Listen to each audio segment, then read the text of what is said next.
Hey there, Ezra here, and today I wanted to do something a little bit different. I get questions from viewers and I always try to answer each and every question, but today I thought maybe I'll answer it with a video instead of typing it out because I definitely like talking more than I like typing, and hopefully other viewers have the same question and they might benefit from me talking about this too. And most importantly, it starts a conversation because the sharing of knowledge and the back and forth between drivers is really what helps all of us learn more, share more knowledge, and become more efficient and better at our job so that we can earn more money and reduce stress and other great things. So let's dive right into it. Got a question from David on one of my videos, and he is in Fairfield County, Connecticut, specifically Westport, Connecticut.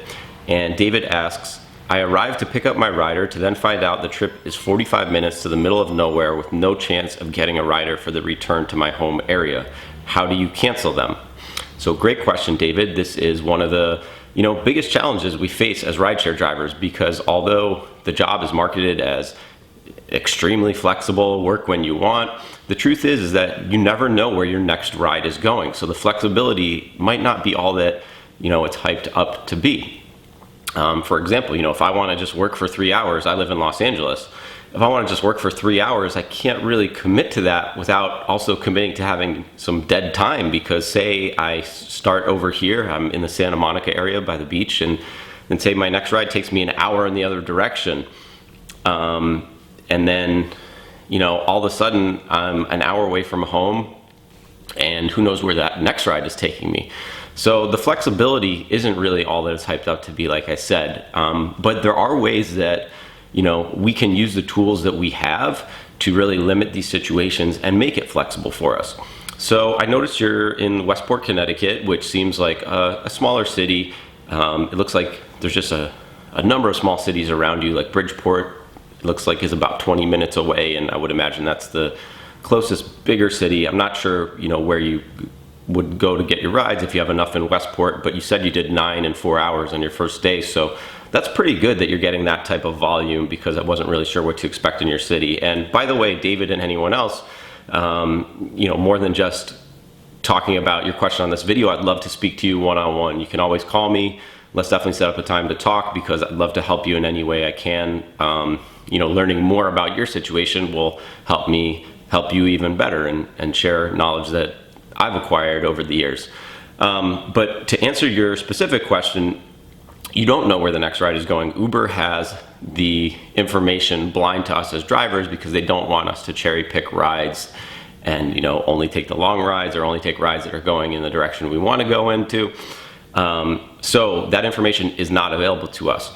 But there are some strategies you can use. First of all, know that, and I know you're asking about a drop-off that's far away, but a lot of people ask about pickups that are far away. Like, I got a request that was 20 minutes away. I drove there and the person was only going 5 minutes. That's a common question I hear.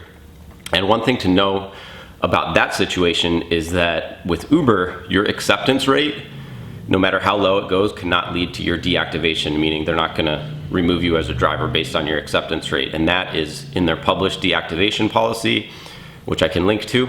But you'll see, like, if you open up your Uber app, your driver app, and you click on ratings over here, you can see my acceptance rate right now is 66%. And I think it's based only on, and hopefully that's in focus, but I think it's based only on a pretty recent number of rides, not like 500 rides like your driver rating is based on, because I noticed mine dip pretty quickly recently. And it was just when I let a couple calls go that were far away. And the way that works is when you get the incoming request and your phone lights up and makes a really obnoxious sound like all of these apps do, you have about 10 seconds to either hit the screen to accept the request or just let it go. And that's what your acceptance rate is based on. So if you accept every single request, your acceptance rate will be 100%. If you let it, let requests go, your acceptance rate will drop. And again, you cannot be deactivated for that. So it's always good. I know that our natural response when we see the phone lighting up and see the request coming in is to just hit it. But take a second, take a breath, look at where the request is, think about, is this too far away? Do I want to just let this call go? Because there's no guarantees. So even if, a call might be 20 minutes away, but there's no guarantee they're not going 1 minute down the street. So I'll never accept calls that are, more than like 6-7 minutes away. It really depends on your area. I live in an area with a lot of requests, so there's no reason for me to accept a far away call, because then I'm banking on it really paying off. But think about all the dead time you have driving there, and then the chance that it's not even going far.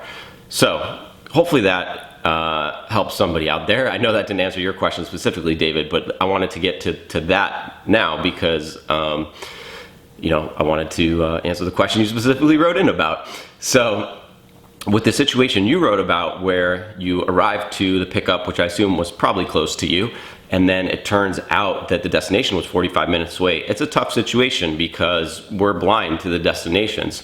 So, when I'm doing rideshare driving for Uber or Lyft, I try to dedicate a big block of time because I know it's tough to make money if I put myself on a really strict schedule of only a couple hours, because you just never know where the next ride's going to take you. So we can talk more about your flexibility and your schedule if we're able to talk one-on-one, but here's a possible solution you can use. So if you are in a situation where you're in a bit of a time crunch and you just have to get a feel for your market and how long the rides usually are, you can also try this on every single ride, but it's all about how you present it to the customer, because you want them to have a positive experience and you don't want your rating to suffer. So what you could say is, when you arrive to pick someone up, and you can't cancel a ride generally after it's already started. However, you can cancel it before. You can see the cancellation rate is a separate metric. Mine is at 10. You don't really want to get higher than that. The deactivation policy varies by market, but you definitely don't want to get higher than 10. I'm going to make sure mine drops down. I'm not going to cancel any. I just had, a rough Saturday night a few weekends ago, and I had to cancel on a few folks. Just the requests I was getting were too far away. I accepted a couple accidentally and might have had some no-shows, which sometimes count towards that. But anyway, the way you would handle it, the best way for you, is when you arrive and the passenger gets in the car, you can say something like, "Hey, how you doing today? I'm actually just about to finish up my shift. Are you traveling a far distance? Before we start the trip, are you traveling really far? Because I'm just finishing up my shift and, have to get on with my day and get to my appointments and, my responsibilities or whatnot." It doesn't mean that you have to lie in any way. It's totally honest. It's just about how you phrase it. So come up with kind of a script that works for you. That's what I would encourage you to do. So before you start the trip, you can actually get that information from the passenger. And you are an independent contractor. You shouldn't have to be pulled in some other direction and have your day totally flipped upside down because you don't know where the next ride's going. You kind of have a right to that information because it can really affect you and affect your day and affect your life and affect how much money you're making. So it's really all about how you phrase it to the customer, and that's what I would recommend. Something about, just finishing up my shift. I'm wondering, are you traveling really far? And it's all about keeping a positive rapport with the customer, because ideally, if they are going somewhere too far, you want to get them to somehow cancel so that your cancellation rate isn't affected, because if they cancel it, it's not going to be held against you in the same way that if you were to cancel the trip. However, if you do have to cancel it on your end by going to hit cancel and do not charge rider, and this is before you start the trip, you can do that. Just remember that you have an amount, a certain number of cancellations. It's really a percentage. So you always want to be monitoring your cancellation rate here in the app. If your cancellation rate gets too high, Uber will start sending you text messages and emails. So definitely address it then. You might have to change up your strategy to find something that works better, but that would be the first thing that I would suggest off the top of my head. So David, I hope this helps, and I hope it helps other people learn more about cancellation rate and acceptance rate and how to deal with this situation. I would love to talk to you one-on-one if you need more assistance. So hope you guys enjoyed this video. If you like the new format, answering questions with a video, please give the video a thumbs up and subscribe if you haven't already. I hope you guys have a wonderful day, and I will see you soon.